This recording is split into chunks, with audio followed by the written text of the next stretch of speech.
UBI is designed to bail out the banks. It's designed to bail out landlords and bankers. It's designed to bail out people who've been paying too much money for these properties, and they need to have an ever-escalating increase in real estate prices. It really does come down to real estate.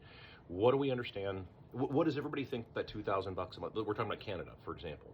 What does everybody think that $2,000 Canadian is actually going to do? Where do you think it's going to go? It's all going to go eventually to banks, and it's going to go to landlords. That's where it's going to go. People are not just going to stop working on $2,000 a month because everything else is too expensive. So people are going to have to continue to work. Now, they wanted to work maybe as many hours, let's say. Maybe they can give up one of their 5 or 6 side gigs, but they're still going to have to continue to work. So it's meant as a supplement, but the supplement isn't for who you think it is. It really is for the bankers and for the landlords. That's who it's bailing out. It's bailing out their shitty decisions. It's bailing out all of their loans that they've made on these ridiculous prices for these houses, because they know that most people are going to use that to offset some of their housing costs. Now, they know this is going to happen, right? So, because, I mean, think about it. The only person that UBI would genuinely benefit, like if you were really, truly going to benefit from it, is if you owned your house outright, owned your car outright, had no other bills, and then now they're going to send you $2,000 a month. Okay, well, then, yeah, then for you, that's like free money. For everybody else, all it is that money is just going to go from the left hand to the right hand. It's going to go right into the landlord's pocket, who then is going to pay the banker for the house that he paid too much money for. So that's all that happens. Because now, what would happen if they didn't do this? It's just like Section 8 housing. Section 8 housing is effectively just a bailout for banks that made shitty loans on these giant apartment complexes, and now they have nobody to rent them to because they priced themselves out of the market. I've been over this. I've got a video on TikTok that has, 1.8 million views of people angry and screaming and autistic nonsense in the comments about how, you don't know what you're talking about. It's like, dude, I know when something's overpriced, when you price yourself out of a market, right? That's common fucking sense. Any normal goddamn human being, you don't have to be Donald Trump, with a bunch of commercial real estate that's losing value, daily. You don't have to be that to just look at common sense and say, dude, if you price yourself out of a market, what happens in traditional business? You bring prices down, right? I know this. I've done this. I've done this on many occasions. You think that I haven't, as a businessman, put inventory in my building, and then all of a sudden I can't get as much money for it now, so I have to have a sale? Come on, that's how it works. So in a normal free market economy, natural free market economy, what you have is prices coming down and quality going up. That is a normal state of affairs in an actual free market economy.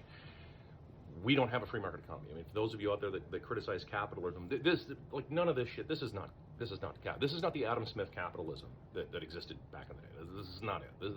This is some warped, twisted version of it, and it's the bailout economy, right? It's just constantly bailing everybody out. Section 8 housing is effectively a bailout for landlords who overextended, and they built buildings that they couldn't then rent out for. They wanted $1,000 a month, let's say, for this unit, and the people in the area could only afford $500. Well, you have a problem now. Now you've spent too much money on a building, and a bank probably is on the hook for $10 or $12 million or more. Actually, in some areas, probably $150 million, and their principals can't cover that. So they just have to create, let's create a subsidy of some kind and give rental subsidies. So, the tenant then pays the difference. Let's say, so they pay $500 or something, like the other $500 is paid by the government. In other words, it's not paid by the government. It's paid by you. It's paid by you, me, everybody else. Because the government doesn't have anything. Everything they have is they borrow it, print it, or steal it. That's it. That's the only thing they got. They don't own anything, right? So UBI is going to be used for that, and they know this. They know where the majority of that money is going to go. The vast majority of it's going to go right into the pocket, because it's going to, think about it, if you've got a $2,500 a month rent payment, right, and you're in Canada, where's your $2,000 going to go? It's going to go to rent, and then $500 that you're going to offset it with, and then the rest of your money you're going to spend on everything else. Now, don't get me wrong, I mean, prices are still going to increase. I mean, it's still going to cause inflation. It's still going to cause all those problems. I mean, you're still going to see all this stuff that's going to end up happening.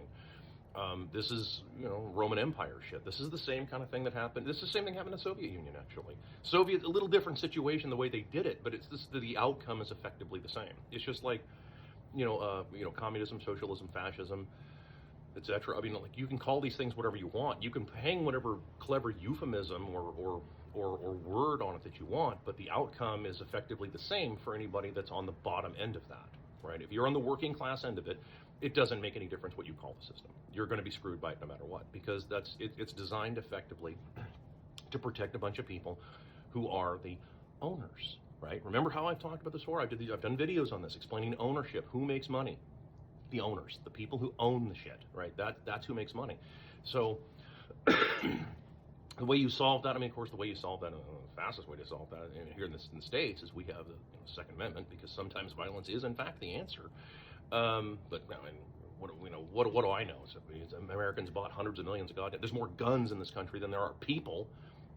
You wouldn't know it, apparently. Anyway, so that's what this is going to be done. What it's going to be used for. The UBI is effectively just a real estate bailout. Once again, it's another real estate bailout, because they know they would have to start bringing prices down.